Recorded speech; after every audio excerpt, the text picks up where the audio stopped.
Everyone, स्वागत है आपका exam Q and MTV classes पर। आज हम जो बात करेंगे एक न्यू वैकेंसी के बारे में, आर ओ ए आर ओ करके जो वैकेंसी थी, जो कि 2023 वाली थी, अभी कंप्लीट हुई है। और तो जो vacancy R O A R O की आई थी, revenue officer and assistant revenue officer और समीक्षा अधिकारी। तो इस वैकेंसी के बारे में आज हम बात करेंगे। जो न्यू अपडेट आई थी अभी एक न्यूज़ कटिंग में, जिससे लोग बोल रहे थे कि are O A R O की वैकेंसी कब आएगी। उसका ऑफिशियल नोटिफिकेशन तो जारी नहीं हुआ था, बट एक संभावना व्यक्त की जा रही थी, क्योंकि आर ओ ए आर ओ के जो पोस्ट होते हैं समीक्षा अधिकारी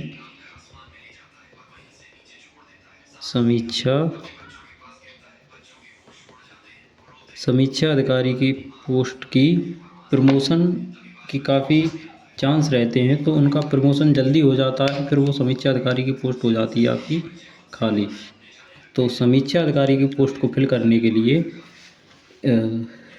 वैकेंसी निकाली जाती है। जाहिर सी बात है, जब पोस्ट खाली होगी तो वैकेंसी निकाली जाएगी, उसका नोटिफिकेशन आएगा, फॉर्म में अप्लाई होंगे और उसके बाद आपको आगे की जो प्रोसेस हैं वो होंगी पूरी।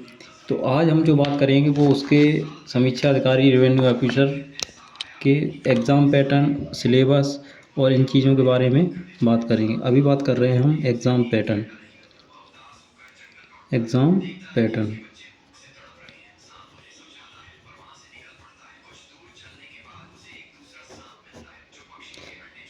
एग्ज़ाम पैटर्न इसका है प्री और मेंस, दो चरणों में आपकी परीक्षा होती है, प्री और मेंस। आपको एक चीज़ से और अवगत करा दूं मैं कि इसमें कुछ लोग बोल रहे हैं कि इंटरव्यू होगा नेक्स्ट टाइम, सिलेबस चेंज होगा और एग्ज़ाम पैटर्न चेंज होगा। ये सब एक फालतू बातें हैं, जो कि यूट्यूबर कुछ व्यूज़ पाने के चक्कर में और इन सब चीज़ों के बारे में कुछ भी बकचोदी करते रहते हैं। उससे कोई होता नहीं है। वो चीज़ें हैं कि बकैती कितनी भी हो, और जो एग्ज़ाम पैटर्न है वो अगर नोटिफिकेशन आ जाता है उसके बाद आप बोल सकते हैं कि इसका एग्ज़ाम पैटर्न चेंज हुआ है, ठीक है, और इसमें इंटरव्यू होगा। कोई ऑफिशियल नोटिस है नहीं, और तुम पहले से ही बोलोगे तो ये गलत बात है, ठीक है। और जो इसमें कोई चेंज करने की आवश्यकता है ही नहीं एग्ज़ाम पैटर्न की। वैसे इंटरव्यू की क्या ही ज़रूरत है फिर। यूपी पीसीएस और इसमें आर ओ ए आर ओ में क्या अंतर रह जाएगा? पीसीएस और आर ओ ए आर ओ में कोई अंतर रह जाएगा? और जबकि ये एक सब पोस्ट है, तो इसके लिए इंटरव्यू की कोई ज़रूरत नहीं है। अब इसके सिलेबस के बारे में बात कर रहे हैं। एग्ज़ाम पैटर्न इसका है, प्री में आपको 200 क्वेश्चन मिलेंगे, 200 मार्क्स, ठीक। तो इसमें दो टॉपिक रहेंगे, हिंदी और जीएस। जीएस में आपका रीजनिंग, साइंस, हिस्ट्री, पॉलिटी, ये सब मेंशन रहेंगे, ठीक है। और उसके बाद जो मुख्य चीज़ है वो है आपकी हिंदी। जीएस में आपके 140 मार्क्स की जीएस रहेगी, हिंदी आपकी 60 मार्क्स की रहेगी। जीएस में आपके इसमें थोड़ा सा गड़बड़ हो गया। यहाँ जीएस है और यहाँ हिंदी है। हिंदी आपकी 60 मार्क्स की, जीएस 140 में आपके रीजनिंग भी रहेगी, साइंस भी रहेगी और पॉलिटी भी रहेगी, ये सब चीज़ रहेंगी। 1/3 की निगेटिव मार्किंग है यहाँ, 1/3 की निगेटिव मार्किंग। और 200 मार्क्स का पेपर है आपका, 200 क्वेश्चन है, 1/3 की इसमें निगेटिव मार्किंग है। और इसमें एग्ज़ाम प्री में जो लोग क्वालिफाई करेंगे, जितने लोग एग्ज़ाम देंगे प्री में, उसका 15 टाइम्स ये उसमें लेंगे, मेंस में 15 गुना अभ्यर्थियों को मेंस के परीक्षा के लिए बुलाएंगे। अब मेंस का जो एग्ज़ाम पैटर्न है वो हम आपको यहाँ दिखाएंगे। अब बात करेंगे जैसे कि मेंस एग्ज़ाम की। तो मेंस में ये है कि मेंस में आपका ये थोड़ा सा इशू है। हाँ, ये मेंस आर ओ आर की वैकेंसी में मेंस आपका है 400 मार्क्स का। ये सेम ही है। अगर आप प्री की तैयारी कर रहे हैं, प्री से ऑलमोस्ट आपकी 180 मार्क्स की मेंस की तैयारी हो जाती है प्री के साथ,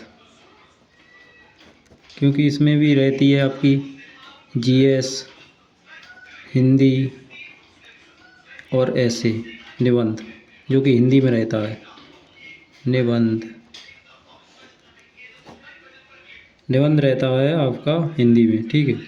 तो निबंध 120 मार्क्स का होता है और 40 मार्क्स के 3 चीज़ों पर आपको निबंध लिखना होता है। 3 टॉपिक होते हैं और प्रत्येक टॉपिक के लिए 40 मार्क्स आपको दिए जाते हैं और 120 मार्क्स का ये रहता है पूरा निबंध सेक्शन है। 120 मार्क्स हैं इसमें और 40 मार्क्स का एक क्वेश्चन, 3 क्वेश्चन रहते हैं इसमें, ठीक है, निबंध में। और आपकी हिंदी जो इसमें है वो 60 मार्क्स की ही रहती है, ठीक है। और 100 मार्क्स का होता है इसमें डिस्क्रिप्टिव लेखन परीक्षा। डिस्क्रिप्टिव जैसे होता था पहले एसएससी, सीएचएसएल और सीजीएल तो नहीं, सीएचएसएल में होता था आपका 100 मार्क्स का डिस्क्रिप्टिव, ऐसे एप्लीकेशन में होता था उसमें। और 2021 के बाद नहीं हुआ है वो, और 21 से पहले होता था उसमें 2 क्वेश्चन आपको दिए होते हैं, उसमें 50-50 मार्क्स के रहते थे, उसमें यहाँ से आपको मार्क्स मिलते थे जो भी है। डिस्क्रिप्टिव एक इजी वे हो जाता है लोगों को सिलेक्शन लेने के लिए, अगर है तो आप खुश होने की ज़रूरत होती है, उसमें ज़्यादा मेहनत नहीं करनी होती है अदर एग्ज़ाम से, ठीक है। ये एमसीक्यू टाइप के होते हैं और ये एमसीक्यू है और ये है आपका डिस्क्रिप्टिव लेखन परीक्षा। और जीएस आपकी इसमें भी रहती है 120 मार्क्स की, ठीक है। तो इतना तो 180 मार्क्स तो यही हो गए आपके प्री की तरह। 100 मार्क्स इसमें लेके आने हैं तो ये हो जाएंगे 280 और 120 ये तो आपके 400 मार्क्स हो जाएंगे। फिर इससे आपकी कट ऑफ बनेगी। और इस जो 100 मार्क्स का लेखन परीक्षा है इसमें आपको मिलेगा ग्रामर और गद्यांश जो 10-12 के बच्चे हैं उन्होंने किया होगा। गद्यांश एक टॉपिक दिया होता है हिंदी में, अनुच्छेद, उसमें से आपको वो सब चीज़ें पढ़ के और उसी के आंसर देने होते हैं, ठीक। तो ये भी एक अच्छा चीज़ है गद्यांश। और अब बात करेंगे हम इसकी वैकेंसी कब तक आएगी, ठीक है। वैकेंसी आपकी 2026 से पहले तो नहीं आने वाली है किसी भी हालत में, क्योंकि अभी एग्ज़ाम हुआ है और इतनी जल्दी नहीं आ गई, ठीक है। उसका एक प्रोसेस है और 15 गुना आपको प्री के बाद बुलाएंगे। एग्ज़ाम पैटर्न आपका काफ़ी चांस हैं यही रहेगा, बाकी 10% बोल नहीं सकते क्योंकि कुछ भी हो सकता है, बस ये 90% आपका यही रहेगा। और जो एक चीज़ और है जो कि हिंदी है ये सेम आती है, बट इसमें पर्यायवाची सेक्शन है, जो पर्यायवाची के क्वेश्चन होते हैं वो मेंस में नहीं आते हैं, वो प्री में आते हैं और मेंस में नहीं आते, तो बाकी तो सब सेम ही है, ठीक है। और इसमें जो है एक सबसे अच्छी नौकरी है, आपको सचिवालय में बैठने का मौका मिलता है, माननीय सचिवालय और ज्वाइनिंग के दिन ही आपको सैलरी मिलने लगती है। फिर दूसरा पॉइंट इसका अच्छा, पहला सचिवालय, दूसरा ज्वाइनिंग के दिन ही आपको सैलरी मिलने लगेगी। 4-5 दिन के अंदर आपको सेक्शन अलॉट हो जाएंगे और कुछ समय बाद आपको सरकारी आवास की सुविधा भी मिलेगी। बस ये है कि तुरंत नहीं मिलेगी, कुछ समय के बाद आफ्टर ज्वाइनिंग आपको सरकारी आवास अलॉट हो जाएगा। वही एक मतलब कुछ ज़्यादा खास भी नहीं कह सकते, बट सरकारी की फीलिंग अलग आती है, वो आपको मिल जाएगा, जैसे नवोदय के क्वार्टर होते थे वैसे। और तो सब यही था आज की वीडियो में बताने का पर्पस कि अभी वैकेंसी नहीं आई है, आपकी 2026 में आएगी, आपको अच्छा खासा टाइम मिलेगा। आप अगर अभी से ROARE की परीक्षा की तैयारी किसी भी YouTube चैनल और कहीं अन्य संस्थानों से करते हैं तो आपके लिए एक बेहतर ऑप्शन हो सकता है गवर्नमेंट जॉब हासिल करने का। ROARE यानी समीक्षा अधिकारी की वैकेंसी पर आपकी नियुक्ति हो सकती है अगर आप अभी से तैयारी करते हैं। और आप एक भ्रम में बिल्कुल मत रहिएगा कि इसमें इंटरव्यू होगा, इसमें इंटरव्यू नहीं होगा। जहाँ तक है ये बात तय है कि आप में इसमें इंटरव्यू नहीं होने वाला है। तो 1/3 की नेगेटिव मार्किंग थी आप, ठीक है, और इसका पे लेवल भी अच्छा है।